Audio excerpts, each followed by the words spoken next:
আমি কবির, একজন তরুণ ব্যক্তি। আমি আমার মামার বাড়িতে কাজ করতাম। আমার মামা তার স্ত্রীকে খুশি করতে পারতেন না, ফলে আমার মামি আমাকে তার ঘরে ডাকতেন। মামি আমার পাশে এসে শুয়ে থাকতেন লুকিয়ে, আমি জানতাম না, আর আমি তাকে আমার স্ত্রী মনে করে সারা রাত। মামি দেখতে অনেক সুন্দরী, যে কেউ তাকে দেখলে তার প্রেমে পড়তে চাইবে। আমার মামি আমার থেকে বয়সে বড় ছিলেন এবং আমাদের মধ্যে বেশি কথা হতো না। তিনি তার কাজে ব্যস্ত থাকতেন এবং মামার সাথেও কম কথা বলতেন। এক রাতে মামি আমাকে তার রুমে ডাকলেন।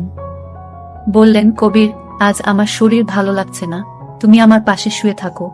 আমি তার রুমে শুয়ে পড়লাম। মামি লাইট বন্ধ করে দিলেন। এরপর আমি তাকে আমার মতো করে পেয়েছিলাম।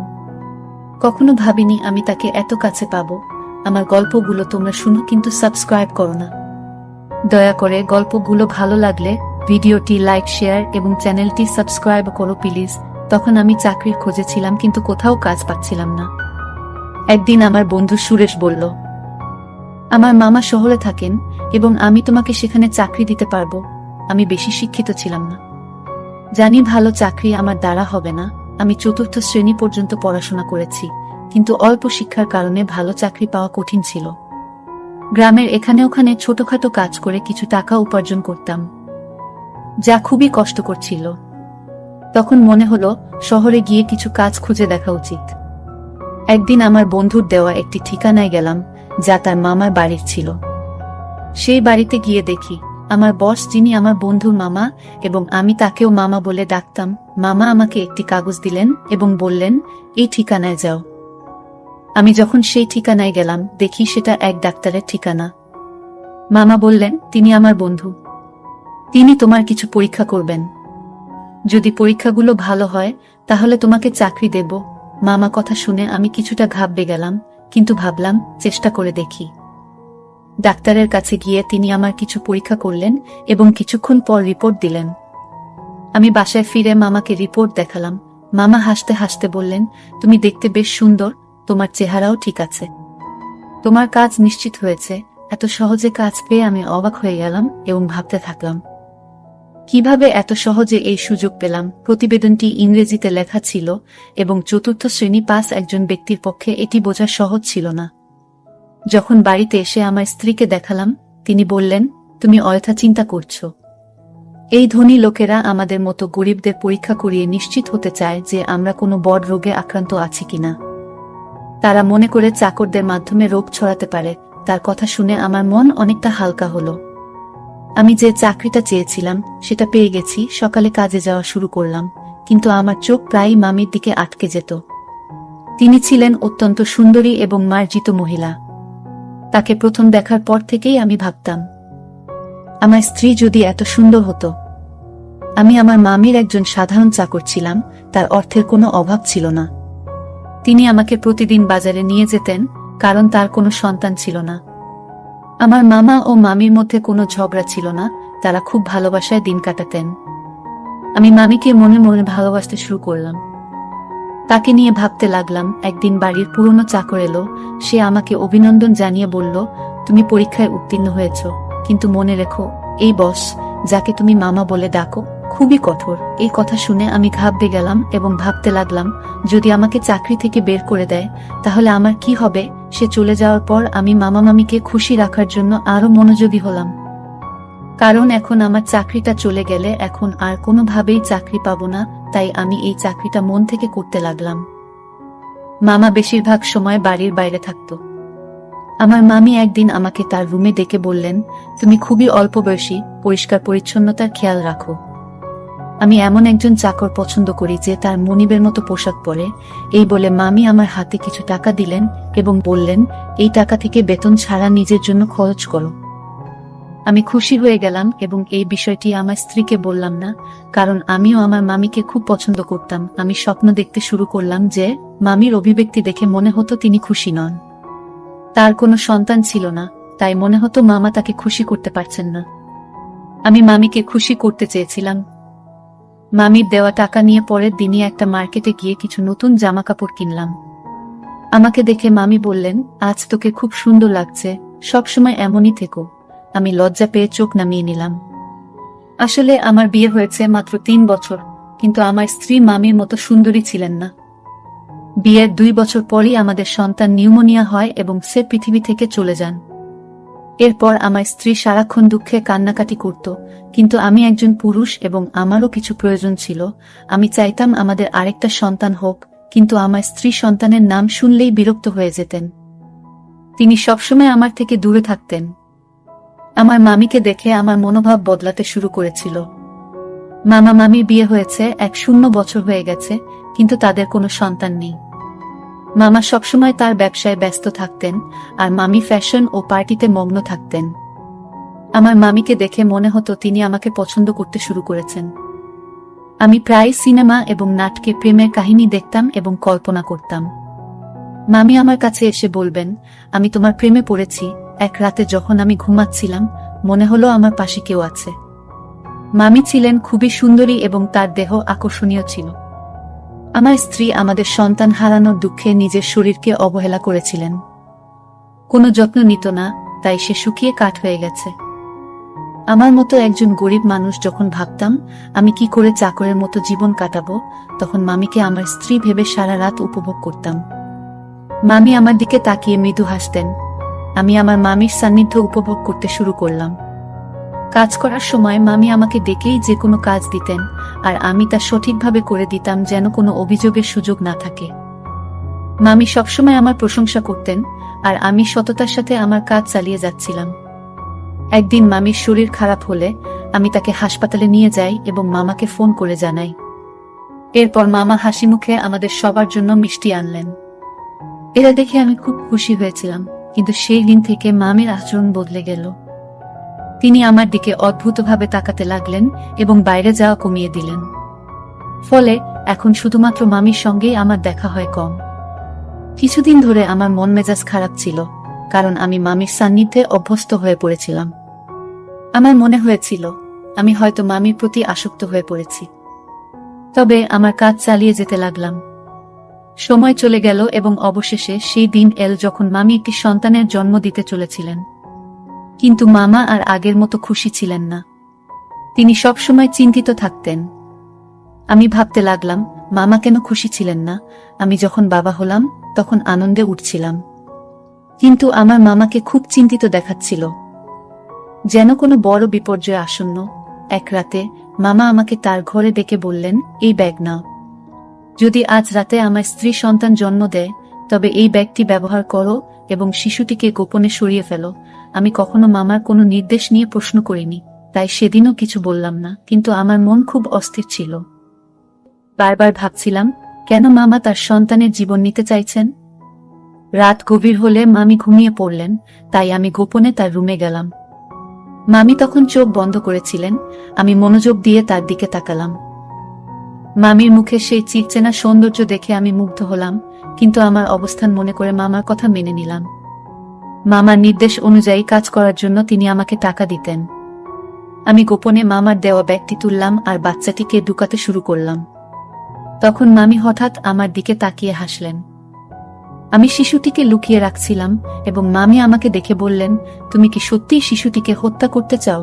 মামি আমাকে জিজ্ঞাসা করলেন, তুমি কি তোমার মামার নির্দেশে এসব করছো?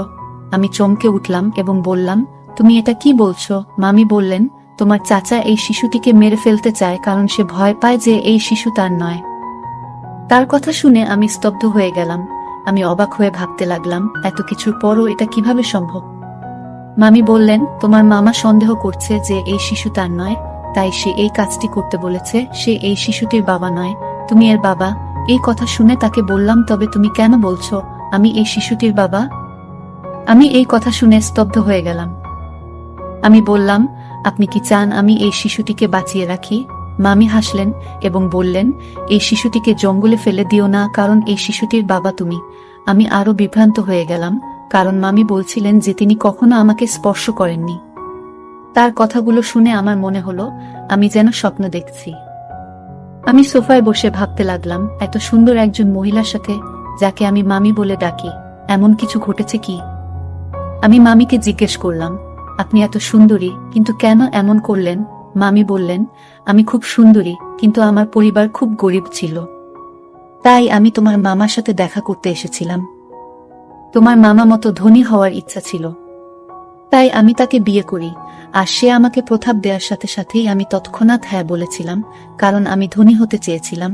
আমার বাবা মাও তোমার মামার সাথে বিয়ে করতে রাজি হয়েছিলেন। কিন্তু বিয়ের কিছুদিন পরেই জানতে পারলাম তোমার মামার সন্তান হওয়ার সামর্থ্য নেই। অনেক চিকিৎসা করানোর পরও কোনো ডাক্তার তাকে সুস্থ করতে পারেনি। তিনি মা হতে চেয়েছিলেন এবং এর জন্য তিনি যা করতে প্রস্তুত ছিলেন। তারপর তিনি তার চাকরের মাধ্যমে একটি অদ্ভুত পরিকল্পনা তৈরি করেছিলেন, তাই তিনি সবসময় চাকরদের নিযোগের আগে পরীক্ষা করাতেন। তোমার চাচা তোমার মাধ্যমে তার পরিকল্পনা সফল করতে চেয়েছিলেন, মামি বললেন। এই শিশুটি তোমারই সন্তান এবং তিনি চান না যে এটি প্রকাশ্যে আসুক। তিনি জানতে চেয়েছিলেন তিনি বাবা হতে সক্ষম কিনা, তাই আমাকে চাকরের সাথে ঘুমাতে বলেছিলেন। মামির এই কথা শুনে আমি আরো হতবাক হয়ে গেলাম এবং কিছু বলতে পারলাম না। তিনি বলতে লাগলেন, তোমার মামা আমার জন্য অনেক চাকর নিয়োগ করেছিলেন, কিন্তু আমি যাকে ভালোবাসার যোগ্য মনে করতাম তাকেই গ্রহণ করতাম। আমরা অনেক চাকর বদল করেছি, কিন্তু তোমাকেই প্রথম উপযুক্ত মনে হয়েছিল। প্রথম দেখাতেই তোমার প্রতি আমার আকর্ষণ জন্মায়। আমি অবাক হয়ে বললাম, তুমি কখন আমার কাছে এসেছিলে? মামি হাসলেন এবং বললেন, তোমার মামা এমন পরিকল্পনা করেছেন যে তুমি বুঝতেও পারোনি। তুমি মনে করতে তুমি তোমার স্ত্রীর সাথে আছো, কিন্তু আসলে আমি ছিলাম। তোমার মামা রাতের আধারে আমাকে তোমার রুমে পাঠাতেন এবং তোমার স্ত্রীকে অন্য ঘরে অজ্ঞান করে রেখে দিতেন। তিনি নিজেই পাহারা দিতেন যাতে কেউ সন্দেহ না করে। মামি বললেন, আমি প্রথমে বাধ্য হয়ে এসেছিলাম, কিন্তু পরে তোমার প্রতি আকৃষ্ট হতে শুরু করলাম। তোমার কাছ থেকে যে সুখ পাচ্ছিলাম তা তোমার মামা কখনোই দিতে পারতেন না। সেই কারণেই আমি নিজেও তোমার প্রতি দুর্বল হয়ে পড়েছিলাম।